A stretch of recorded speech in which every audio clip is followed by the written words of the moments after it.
God aften og velkommen til denne aftens webinar. I'm going to start in English actually. Good evening and welcome for this evening's webinar with Sven Lorenz, who is a very famous investor from Germany, living now in the Channel Islands in UK. First of all, I would like to check if you can hear me. There's a questions box at the right side, and you can just write to me and to Sven there if you have any questions or comments or anything. So it seems that all is fine. It's very good. If you have any questions, then I think you should ask them in English, because most of Sven's presentation is going to be in English today. But I'm just going to say a few words about the trading program that this is going to be part of. And I'm going to do it in Danish because that's a little bit more easy for me. So just a moment, and then we'll get back to Sven. Så ja, jeg skifter lige til dansk, og den her præsentation, den er en del af det forløb, som hedder verdens bedste aktiehandlere, og vi har inviteret nogle af dem, som vi selv synes er interessante at høre, som er nogle af verdens dygtigste investorer, nogle af dem, som vi kender, som er fra hele verden, og som har de bedste resultater, de bedste stock picks, og Sven Lorenz er en af dem.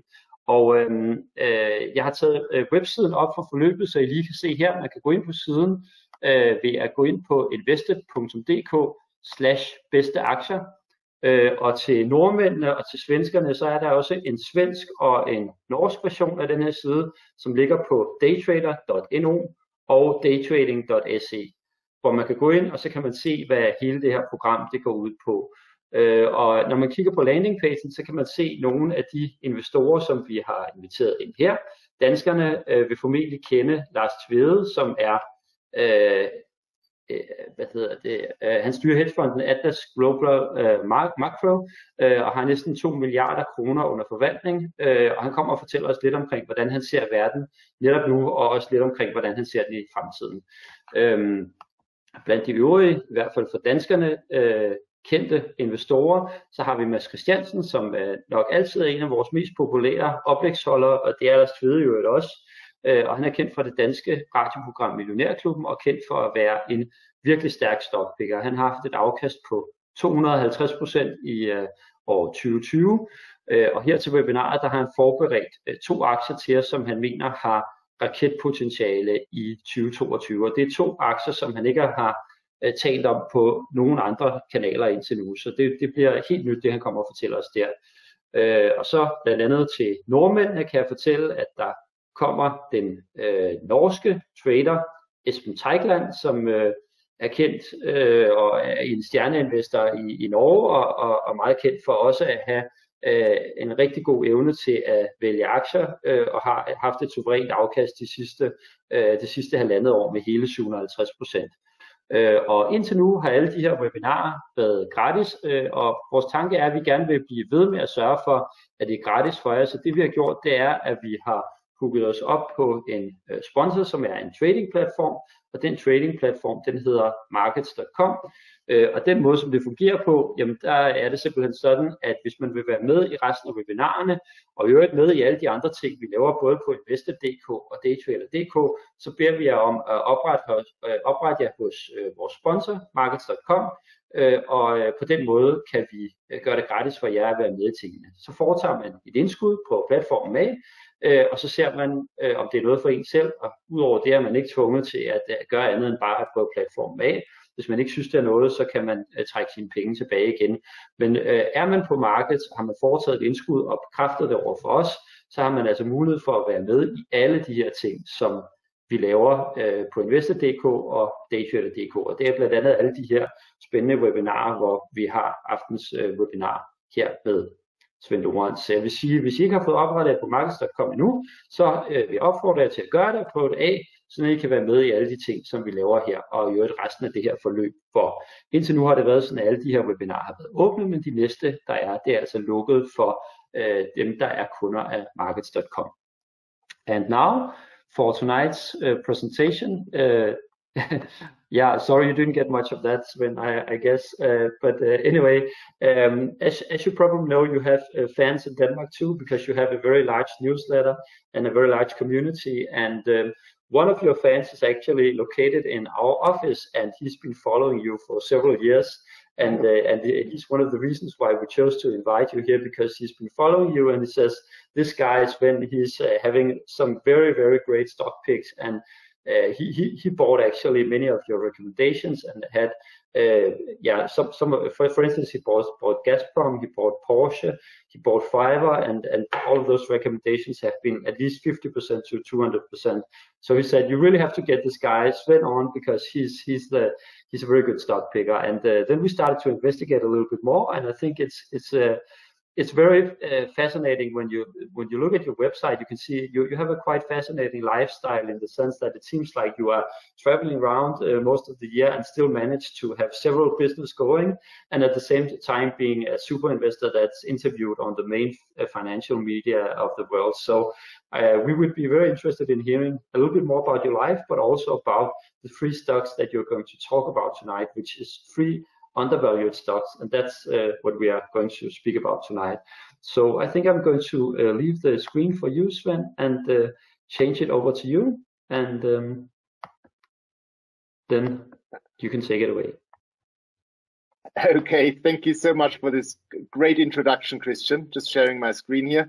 Absolutely delighted to be here and to speak to your community.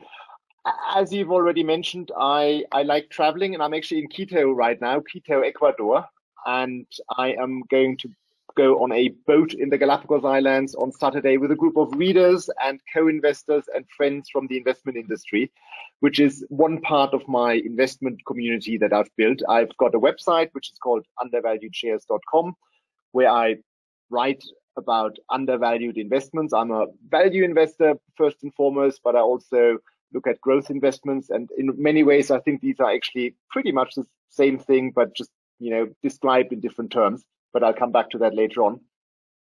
I think what people probably should know about me is that, and I've just thrown together a few slides. It's not going to be a massive presentation. I'll do this in a very improvised way, and it'll be great to have lots of questions hopefully afterwards, so I wanted to leave lots of time for that.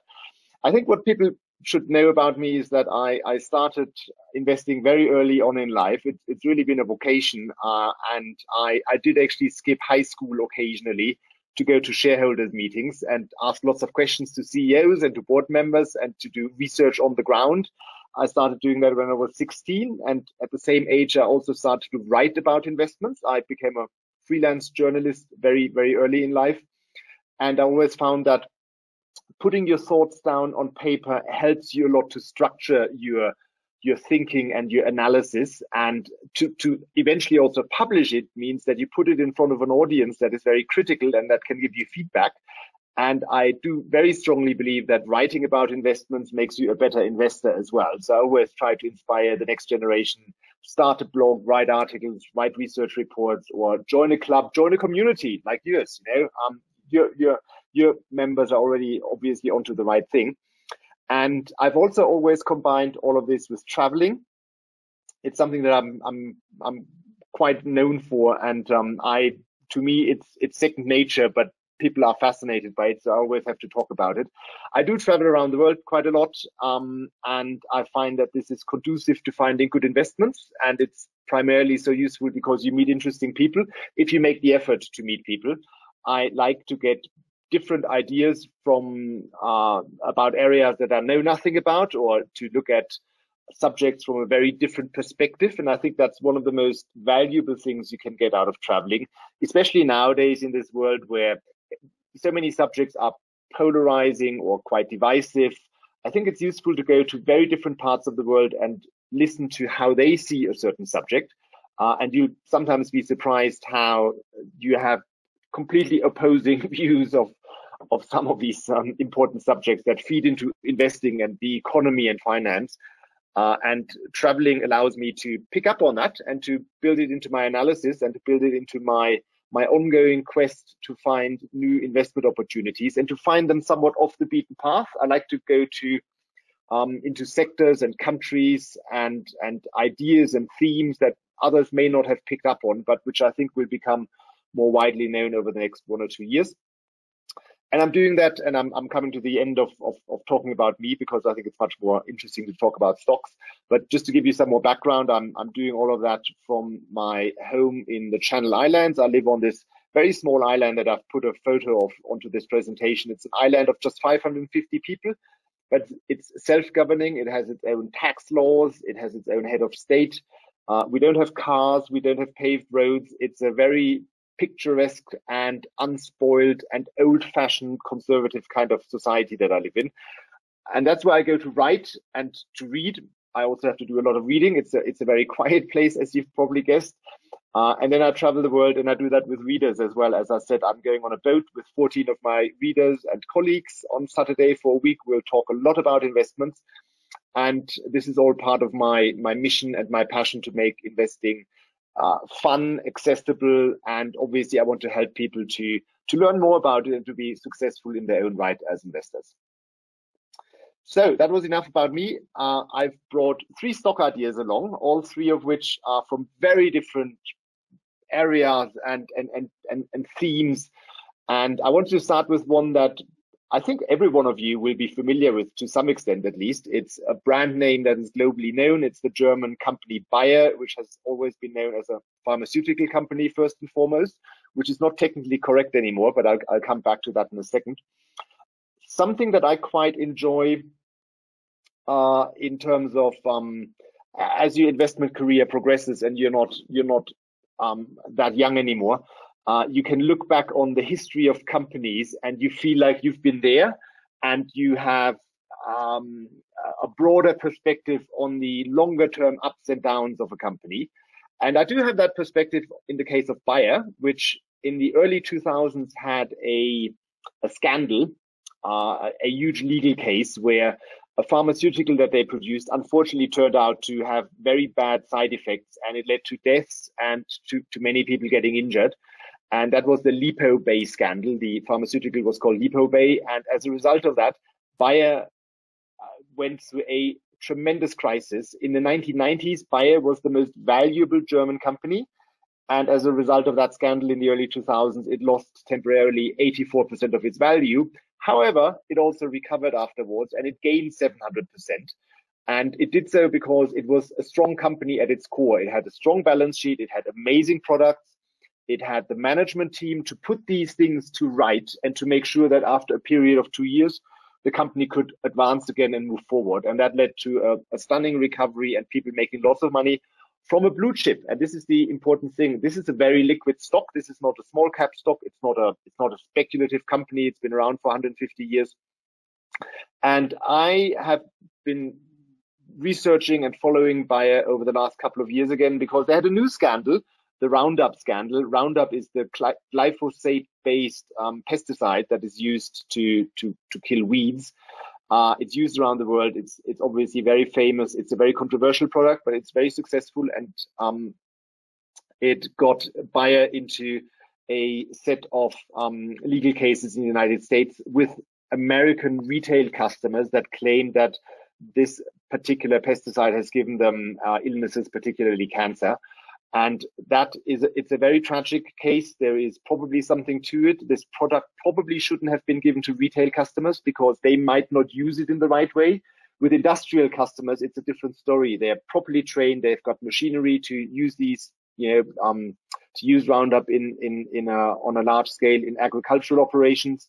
Roundup is controversial, but has also done a lot of good in the world. It has made agriculture more effective. It has made food more affordable in those parts of the world that may not be so rich. So there are 2 sides to this story in any case. But Bayer has had to sustain very expensive lawsuits, and it has set aside $16 billion to deal with these lawsuits. And as a result of all of that, and this involved bad media coverage as well, the stock has lost almost 70% of its value again. Now, if you read any media article about Bayer right now or in the last 2 years, you will feel that Bayer is really only just producing Roundup and glyphosate products because that's completely dominating the media reporting. But when you check the actual numbers, and that's what I do in my work, it all looks very different. So these legal cases all go back to retail customers in the States. It's not the large industrial customers. And the retail customers in the States only make up 0.6% of the revenue of the Bayer group. And even if you look at Roundup in total, it makes up just 6% of the revenue of the entire Bayer group. So Bayer is really 94% something entirely different than Roundup. But based on the media reporting, you would think it's 99% Roundup and nothing else. That has led my analysis, and I've written a very extensive research report about this, to conclude that from next year onwards, I think things are going to turn around for Bayer. And something that I look for in my work, and this is really something I think for you to keep in mind if you aren't already familiar with the term, I'm always looking for triggers. They're also called catalysts. It doesn't just, it's not sufficient if you just have a stock that is cheap. There needs to be a reason that triggers a recovery of the stock and a higher valuation. A stock can stay cheap for very long, and you don't want to be in one of those so-called value traps.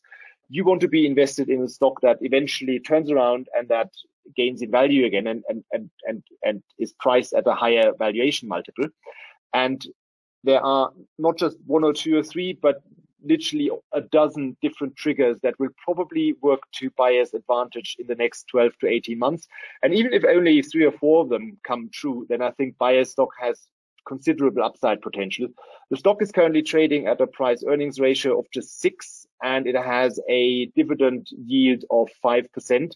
And there are a whole number of parts of the Bayer business that look very promising in the next couple of years. For example, they've invested heavily into new gene therapy on the pharmaceutical front, in the agriculture division, the so-called crop science, where they work to use life science to increase the efficiency of agriculture operations.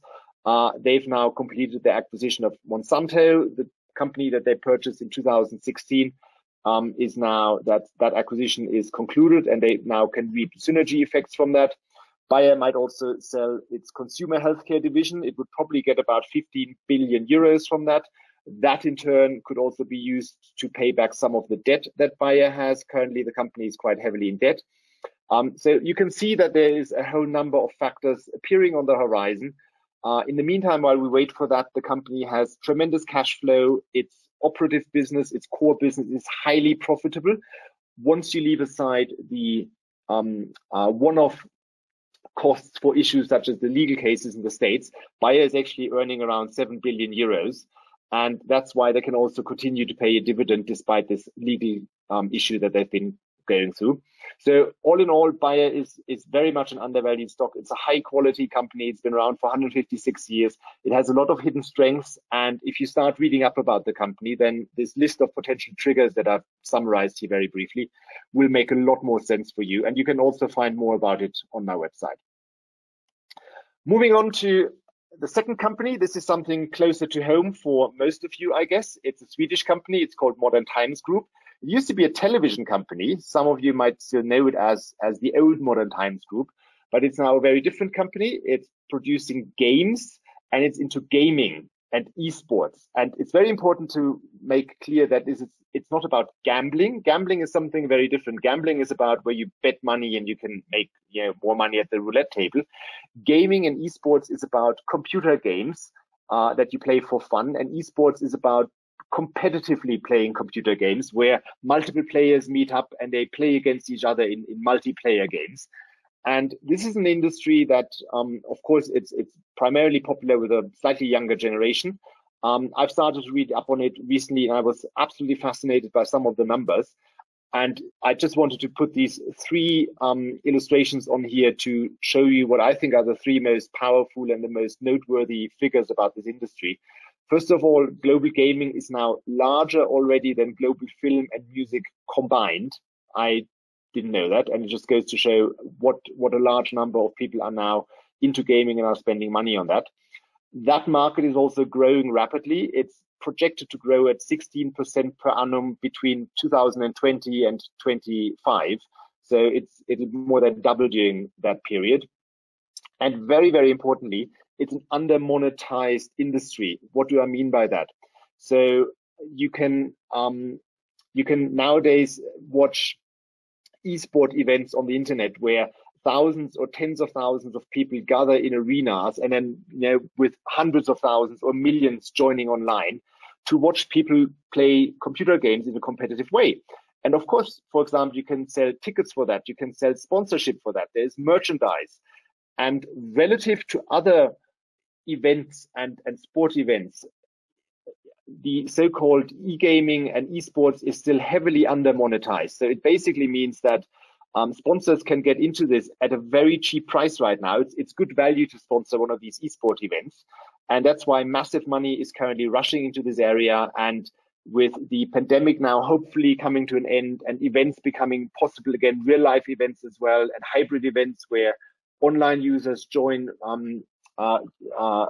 people who participate in the real life event, that sector should be doing very well indeed. And I've just wanted to show one of those photos for those of you who have never seen something like that before. Esports is now actually already happening in arenas, and there's long been discussion also whether it should actually one day become part of the Olympics. That's a very controversial discussion because they're adding anything new to the Olympic always triggers a lot of discussion about to what extent the Olympics should be innovative and accept new sports, but it's probably going to happen sometime during the 2020s is my gut feeling. And that's why I'm very excited to look at Modern Times Group, a Swedish company. As I said, it underwent a transformation. It went from television group, where it had a number of issues, to now a purely a focused gaming and esports company. It owns the world's leading esports organizer, and it's now developing computer games around the world in using subsidiaries in New Zealand, in India, in the UK, in Sweden, Germany, and in the United States. And something very interesting has happened, and that's a point that I can only recommend you read up on further and you do your own research about. In 2020, a very famous and very successful European investor has bought an 8.5% stake in the company. That investor is called Active Ownership Fund. It's an activist fund, and it's the most successful activist fund in Europe. They've produced spectacular returns for their investors over the last 5 years. And they decided to take a significant stake in Modern Times Group in 2020. And they are a relatively quiet activist. They usually work behind the scenes. They try to help companies to improve their performance. And even though it's never been publicly admitted, but I bet they've had a significant role in bringing on board another investor from the United States who joined the list of shareholders in spring 2021, which is what I'm showing on this chart. In March 21, the American private equity firm Atairos has bought a 5% stake in Modern Times Group. Atairos is not just any private equity firm, it's the private equity arm of Comcast, which is the world's largest television group. So if you basically add up one and one together, you've got the world leading esports company, which is currently heavily expanding its number of games that it's offering. And you've got the world's biggest television operator coming in as a 5% shareholder. It probably means they're plotting and planning to take esports to a much larger audience through their television channels that they've got affiliated with the Atairos private equity platform. Atairos paid 112 Swedish kronas for each of its shares, and it's currently trading at 105.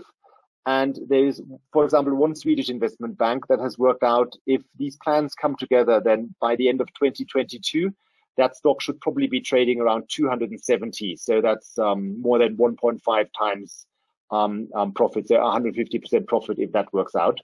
And very importantly, again, speaking about trigger, this is something that I always emphasize. On December the 7th, so in that's 6 weeks, Modern Times Group is holding an investor day, a capital markets day to present itself. And the company has undergone great changes in the last 12 months.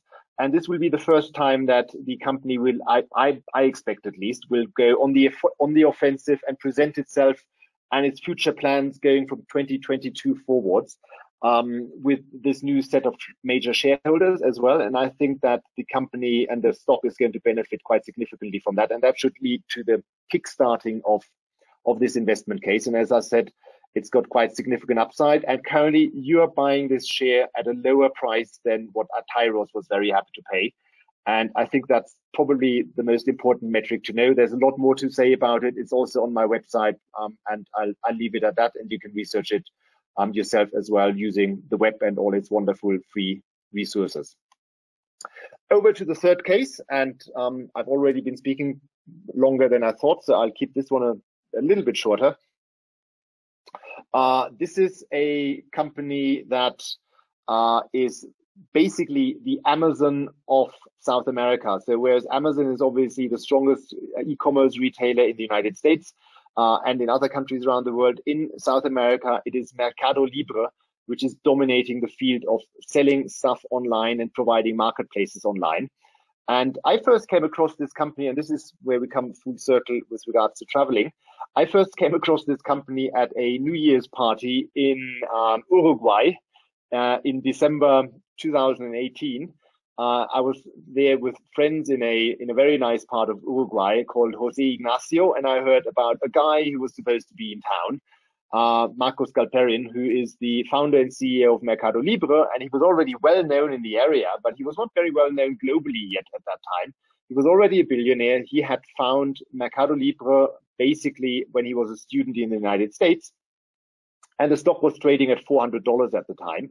Last year it hit $2,000, so it's been up 5 times. I wrote about it on my website at the time, about my discovery in South America. I have to say, had I not gone to that party and met interesting people in Uruguay, I would not have come across this investment case so early.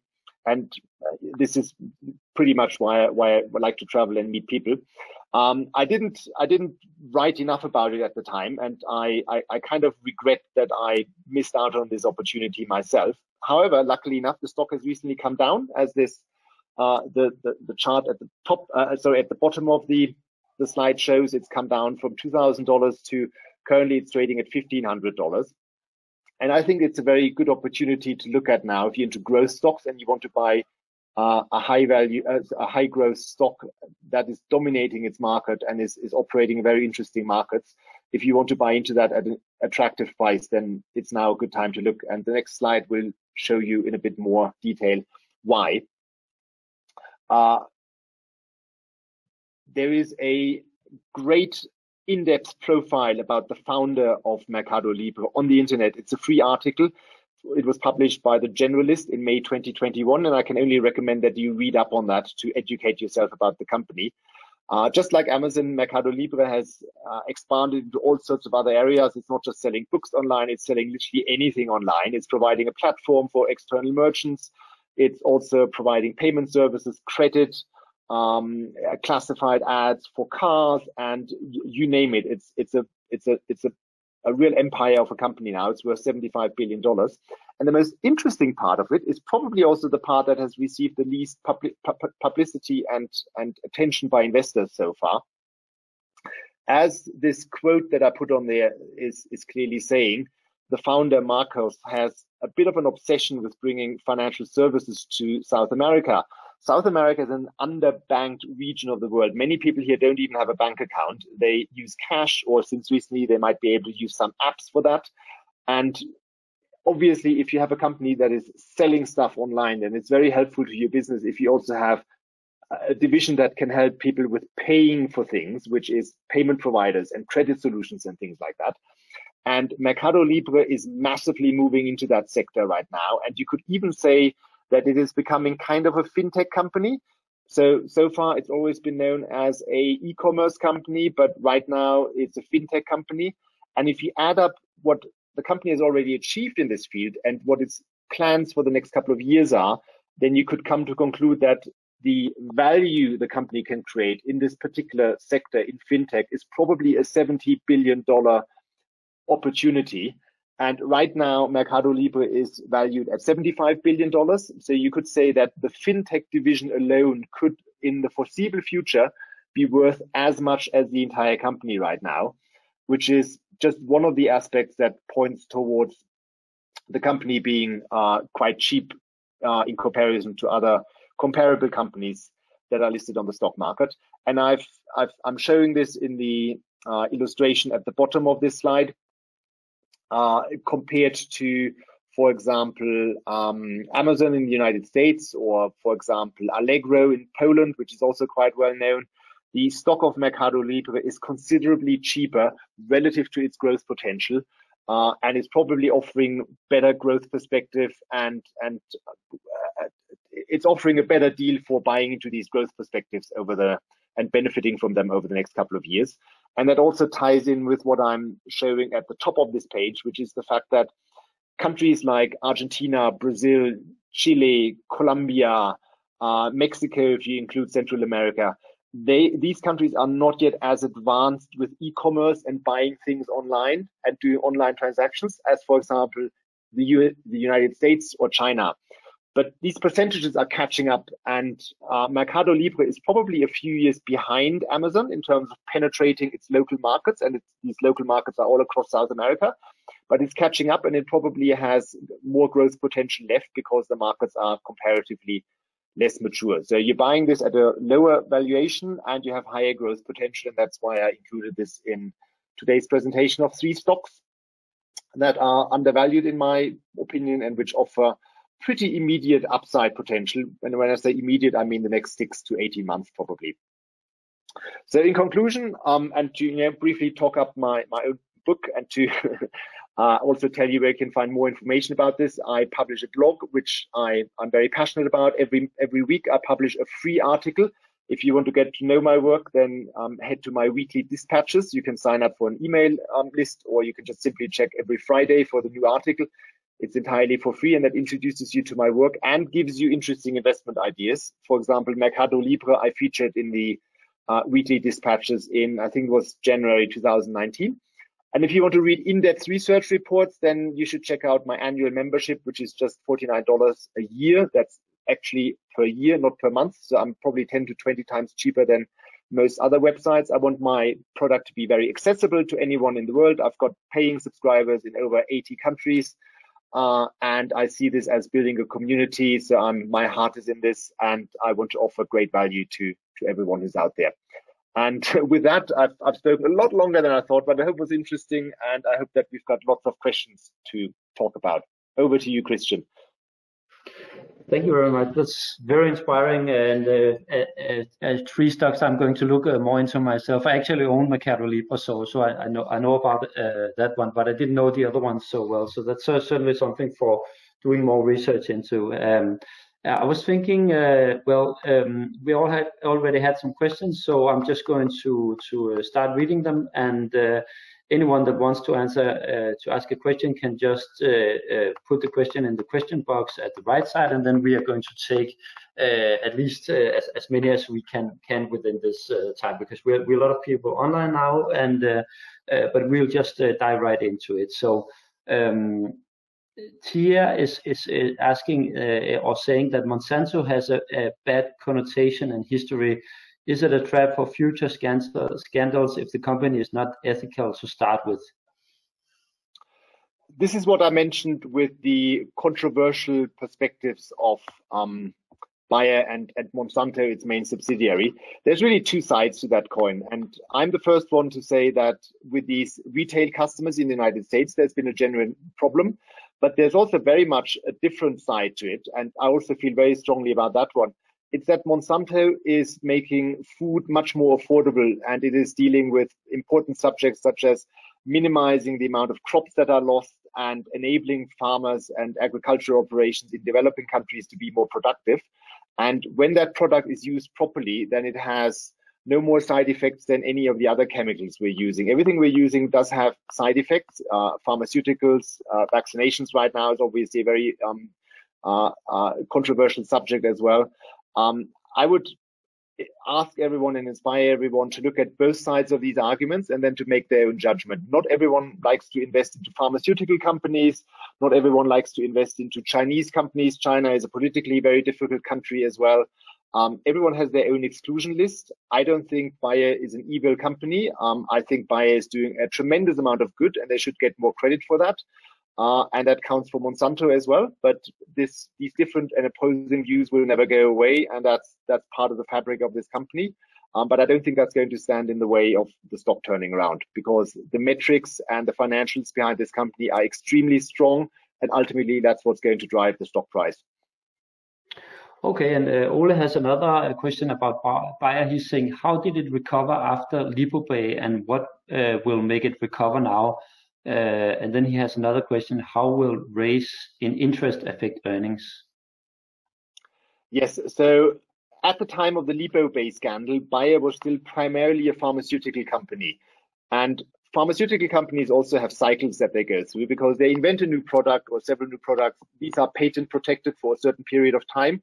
Eventually, these patents expire, and then earnings from these products go down, and the company has to struggle to develop new products and rebuild its earnings. And at the time, Bayer was just simply very good at developing new pharmaceuticals and turning them into so-called blockbuster products. These are products that have more than $1 billion in revenue per year. And that got Bayer back on its feet. And it basically was its core business that held Bayer back on its feet. And I think this time it's going to be the same, but slightly different, because now Bayer has two divisions that are on an equal footing. The pharma division is currently producing about 42% of the revenue of the company, and the crop science division, that's agriculture in the wider sense, it's producing 46% of the revenue of the group. So it's now the largest part of it. And in both of these divisions, Bayer has a lot of innovation coming up. So to give you an example, Bayer is spending more on science and research and development in crop science than all of its competitors, and it actually spends twice as much as all of its competitors. And in the pharmaceuticals industry, Bayer has been spending many billions over the last couple of years developing new gene therapy. This has received hardly any PR because of all of this reporting about Monsanto. And the gene therapies in particular are aimed at illnesses that currently there is no cure or no treatment for. And I've also spoken to scientists who say that Bayer is currently developing some of the best products and some of the best initiatives in that space. And that could help millions or hundreds of millions of people around the world. It would represent huge markets. And I think it's a combination of these two divisions that will get Bayer back on its feet. Okay. Yep. The other question about the interest rates, yes, if interest rates go up, all companies will be affected negatively by that, because virtually all companies have outstanding debt financing. So that's going to weigh on companies and on the stock market as such. There's no denying.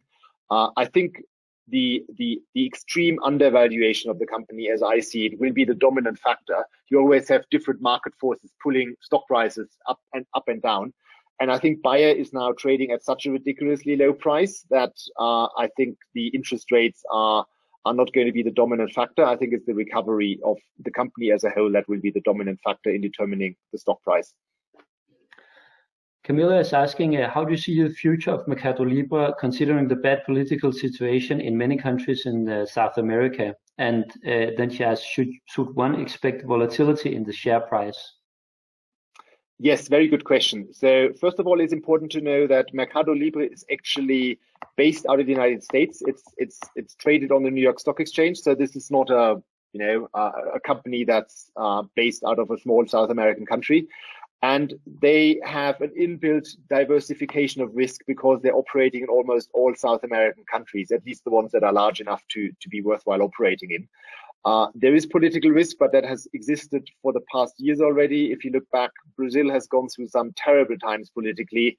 The same is true for Argentina. Argentina has been basically in very difficult circumstances for most of the 22 years that Mercado Libre has existed, and Argentina has been the core market of Mercado Libre. So these political circumstances affect companies on a short-term basis, but longer term, I think the enormous demand by consumers to do things online, to shop online, to conclude financial transactions online, that's just going to be much stronger than any short-term political issues that they're dealing with. Okay, and Kurt is asking, it's kind of a question. He's saying, like, you don't value dividend too much.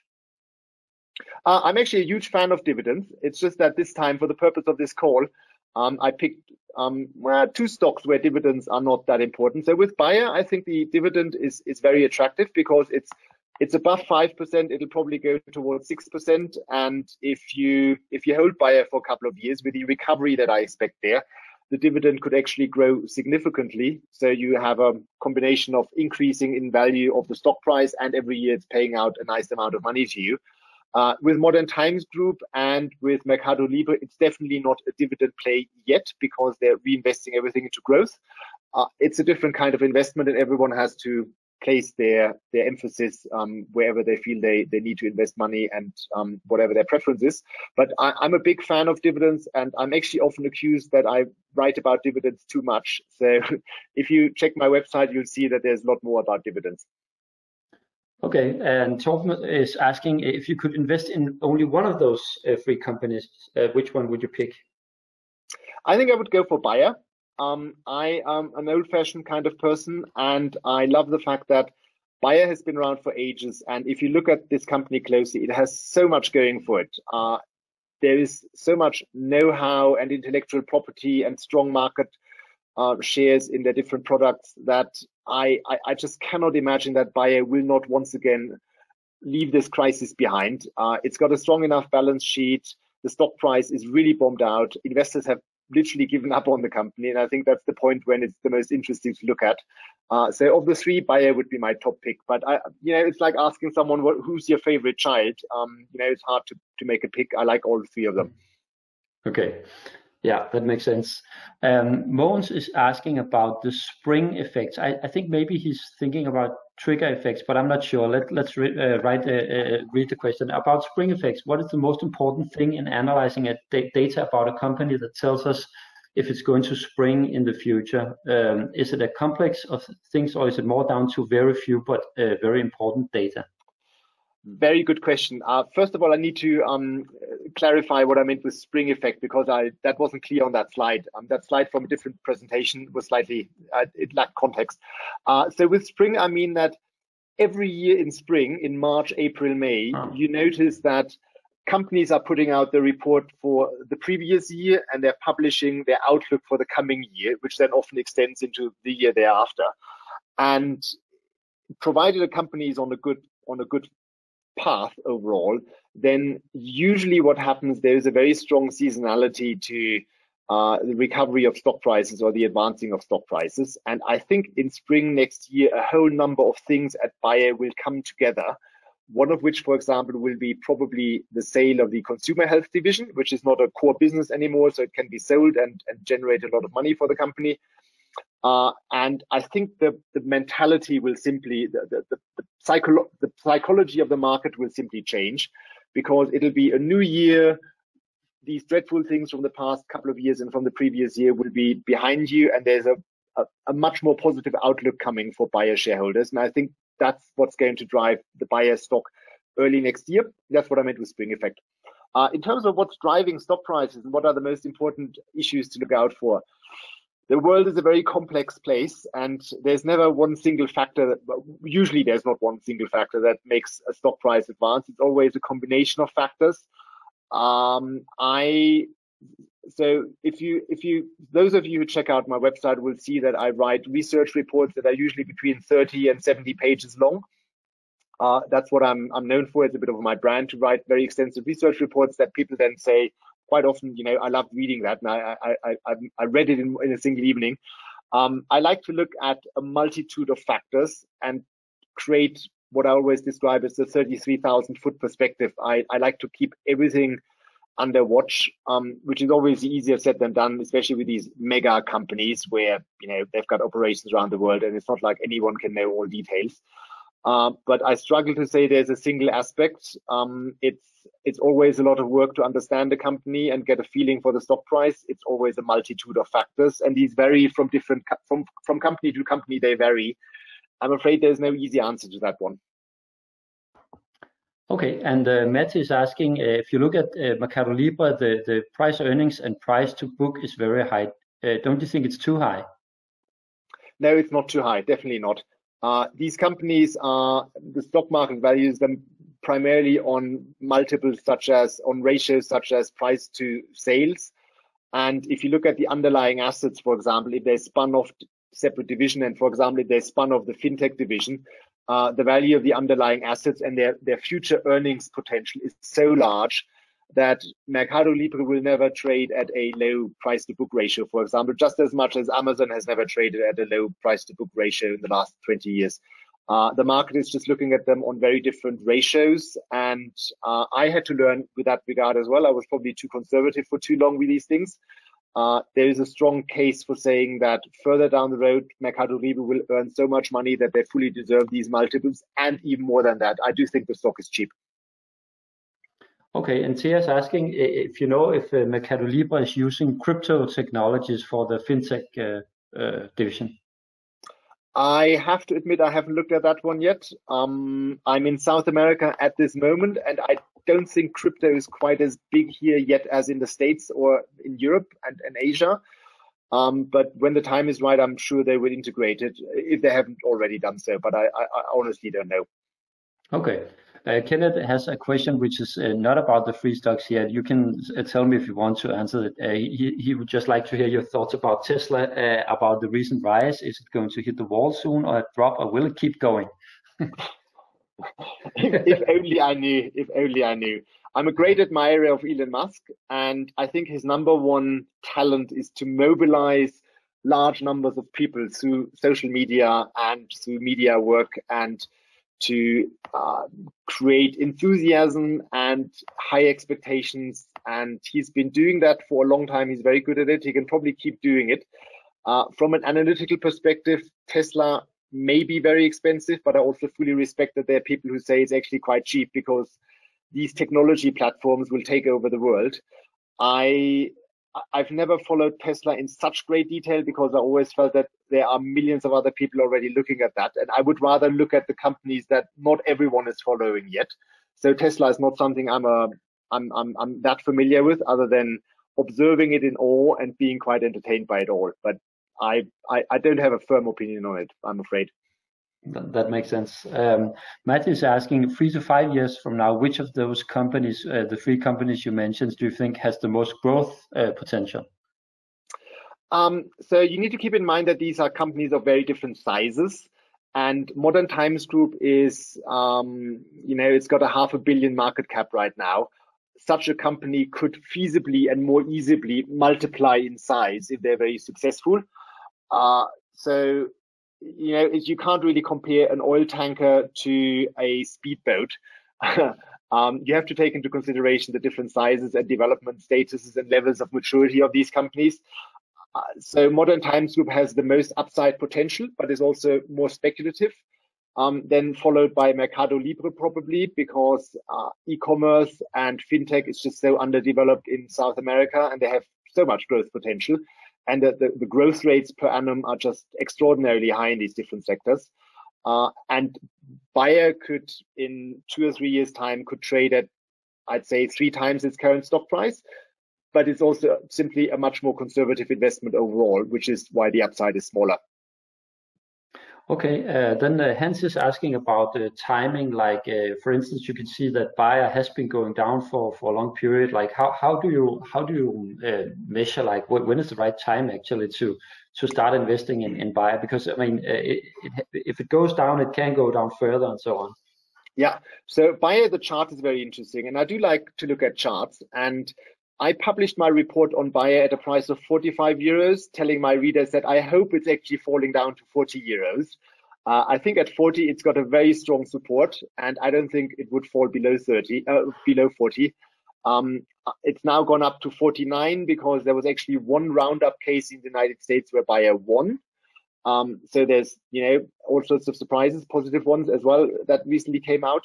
I think markets are currently overheated generally, and I would actually hope for a correction, and then it would be great if Bayer came down and we could pick it up closer to 40 euros. The difficulty is no one can really accurately time markets in the short term, at least I can't. And I would generally advise to buy an initial position and to keep powder dry to buy more if it becomes cheaper.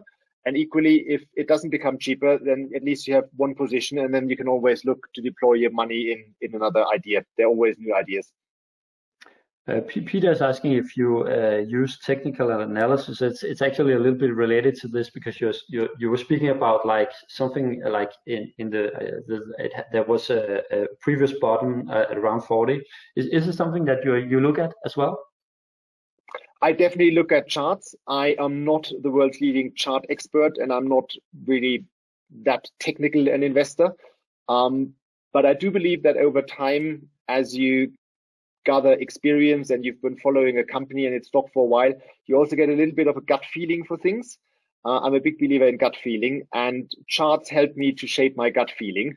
And with Bayer, I would say that, I mean, it's ridiculously cheap already. If we get very volatile markets for whatever reason, then yes, it could go down to 40, but I just couldn't see it go down any further. And that I support my view through chart analysis. But the day only has 24 hours. That's everyone's biggest problem. And there's only so many different forms of analysis we can run. And I'm primarily a fundamentalist person. And then I look at the technical side for a little bit. Okay, I'm going to take the last two questions now. Philip is asking about Makato Libra, the competitive situation. Like, is Amazon in South America, and are there any like other strong competitors in South America, or is it how does it look like?